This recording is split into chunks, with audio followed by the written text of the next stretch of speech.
और अब हम चर्चा करेंगे रेमंड लाइफ साइंसेज के मैनेजमेंट के साथ। दूसरी तिमाही में रेमंड लाइफ साइंसेज के नतीजे कमज़ोर रहे हैं। आय में 5% से ज़्यादा की गिरावट रही तो मुनाफे में करीब 70% की कमी दिखी। मार्जिन्स पर भी दबाव दिखा है और इस बार के नतीजों और ग्रोथ आउटलुक पर चर्चा करने के लिए हमारे साथ कंपनी के एमडी सुनील कटारिया जी जुड़ चुके हैं। मिस्टर कटारिया, शुक्रिया समय निकालकर ईटी नाउ स्वदेश के साथ जुड़ने के लिए। सबसे पहले दूसरी तिमाही के नतीजों पर ही चर्चा करेंगे। परफॉर्मेंस काफ़ी सुस्त रहा, सभी पैरामीटर्स पर देखें तो मार्जिन्स पर भी दबाव दिखा, लेकिन बाकी दूसरे प्लेयर से कंपेयर करें तो उन्होंने काफ़ी अच्छा ग्रोथ रिपोर्ट किया है।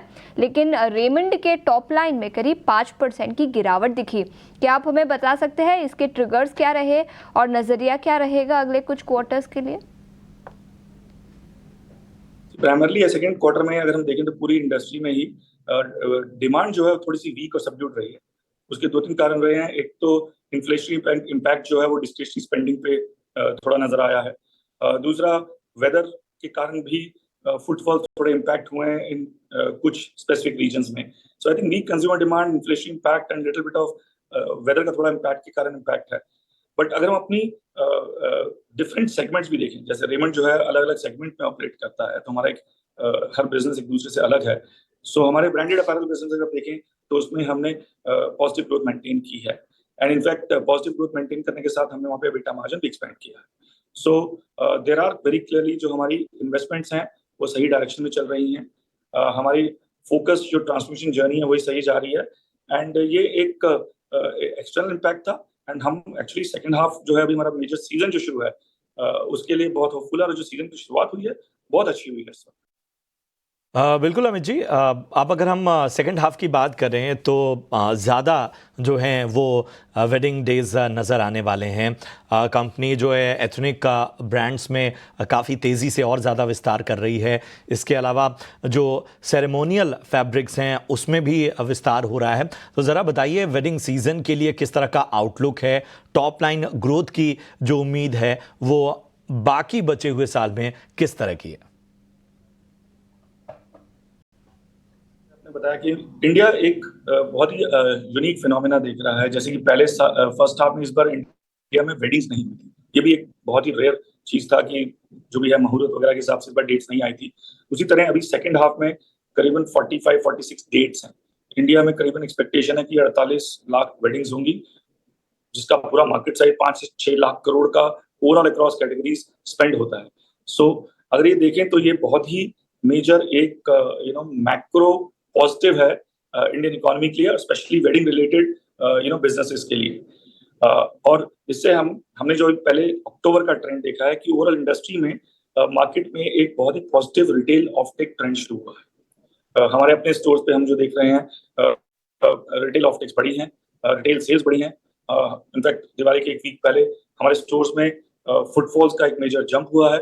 बट ओवरऑल इंडस्ट्री में जो है हम देख रहे हैं वेरी क्लियरली कि ओवरऑल एक पॉजिटिविटी का सीजन शुरू हुआ है और मुझे ये पूरी उम्मीद है कि with this large wedding season के साथ ये ट्रेंड कंटिन्यू रहना चाहिए। गिवन दिस, हमारी जो इन्वेस्टमेंट्स हैं वो सही डायरेक्शन में है। हमने जैसे एथनिक्स बाय रेमंड जो एक ब्रांड लॉन्च किया था करीबन 2 साल पहले, आज हम उस पर 129 स्टोर्स पे पहुंच चुके हैं। हमारी ब्रांड बिल्डिंग कैंपेन जो है उसकी बहुत बड़ी कैंपेन जो है वो चल रही है। हमारे कोर बिजनेसेस के लिए भी हमने नई कैंपेन शुरू की है। जैसे हमने एक द कंप्लीट मैन के लिए जो हमारी मेन इक्विटी है ब्रांड की रेमंड की, उसके लिए हमने एक नई रूप की एक रिफ्रेश्ड वर्जन की कैंपेन लॉन्च की है जिसके अगेंस्ट हम बहुत मीडिया स्पेंड कर रहे हैं इस वक्त। हमारे पाक एवेन्यू और कलर प्लस ब्रांड्स के पीछे हमारी डिजिटल प्रिंट कैंपेन शुरू हुई है। तो इनफैक्ट हम ने एक एसोसिएशन किया है कौन बनेगा करोड़पति के साथ, जिसमें हम वार्डरोब पार्टनर है over a period of 100 weeks. सो हम अपना पूरा इस सीजन के साथ हम अपना पूरा मार्केटिंग बजट्स को रैंप अप करके पूरा एडवर्टाइजिंग और डिमांड जनरेशन पे इस वक्त फोकस कर रहे हैं। इसके अलावा ओवरऑल हमारी डिस्ट्रीब्यूशन एक्सपेंशन और रिटेल फुटप्रिंट एक्सपेंशन सभी ब्रांड में चल रही है। हमने फर्स्ट हाफ में 74 न्यू स्टोर्स ओपन किए हैं अक्रॉस सारे brands. This also is one of the largest expansion which has happened in the first half for us. सो वो फोकस भी हमारा पूरा जारी है। इसके अलावा हम लोग नई कैटेगरी भी लॉन्च कर रहे हैं, जैसे कि इनर वेयर हो गया और स्लीप वेयर हो गया। और जैसे आप थोड़ा सा मेंशन किया, एक हमने अपने फैब्रिक बिजनेस में एक नया एंट्री किया है जो कि सेरेमोनियल फैब्रिक्स का। ये हमने एक ट्रेंड और पिकअप किया था कि इस वक्त एक तरफ तो रेडीमेड एथनिक वियर का बहुत ज्यादा ट्रेंड है जिसमें हम एथनिक वेयर में फोकस कर रहे हैं। आज भी इंडिया में एक ट्रेंड है कि नया सेरेमोनियल फैब्रिक्स हो गए, जैसे कुर्ता पजामा हो गया, बंडीज हो गया, उनको कुछ लोग अपने हिसाब से स्टिच भी कराना चाहते हैं।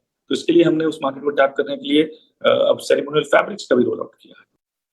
बिल्कुल। मिस्टर कटारिया, मैं आपसे पूछना चाहती हूँ, आपने कहा कि फेस्टिव सीजन की डिमांड एनवायरनमेंट काफ़ी स्ट्रांग रही है, लेकिन कंज्यूमर डिमांड ट्रेंड्स कैसे है? कौन से सेगमेंट्स और कौन से डिविजन्स में सबसे ज़्यादा ग्रोथ नज़र आ रहा है? तो जो पहला महीना शुरू हुआ है प्री दिवाली का, उसमें तो मैं कहूँगा कि जो ट्रेंड है वो बड़ा पैन कैटेगरी रहा है, जो कि बड़ी अच्छी बात है कि ऐसा नहीं है कि किसी एक कैटेगरी में बहुत मेजर जंप है दूसरे में नहीं आई है।